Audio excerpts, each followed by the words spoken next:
Normal ang patuloy na pagbaba ng level ng tubig sa mga dam sa Luzon ngayong tag-init ayon sa Pag-asa. Gayunman, importante pa rin magtipid ng tubig lalo't posible pang humaba ang tag-init ayon sa ahensya.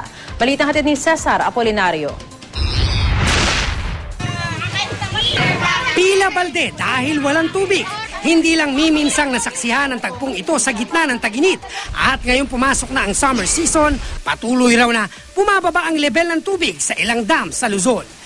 Sa Angat Dam nga na pangunahing pinagkukunan ng tubig ng mga taga Metro Manila, 207.14 meters na ang water level.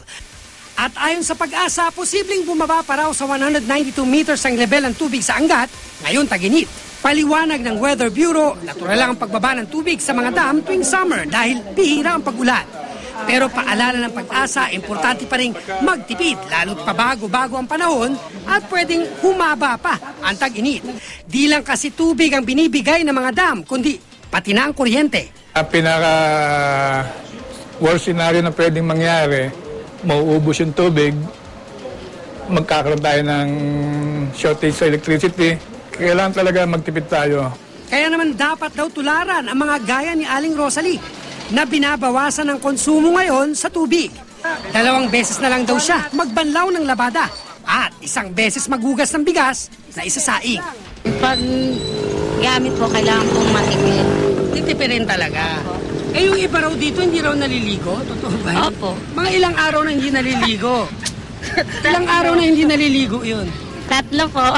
3. So sa loob ng 1 linggo, 2 beses lang o 3 beses Opo. lang. Kahit ang pinagkukunan nila ng tubig, sinisigurong walang nasasayang tuwing may mag-iigib. Kasi po yung mga nasayang din po yung mga tubig pag natatapon.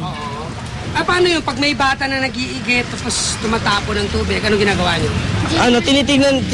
Tinitignan na po lang namin. Okay. Tapos Pinapagalitan namin yung mga naglalaro ng tubig. payo pa ng Pag-asa, bukod sa pagtitipid, importante ring walang leak o tagas sa mga tubo nang di nasasayang ang tubig. Cesar Apolinario, GMA News.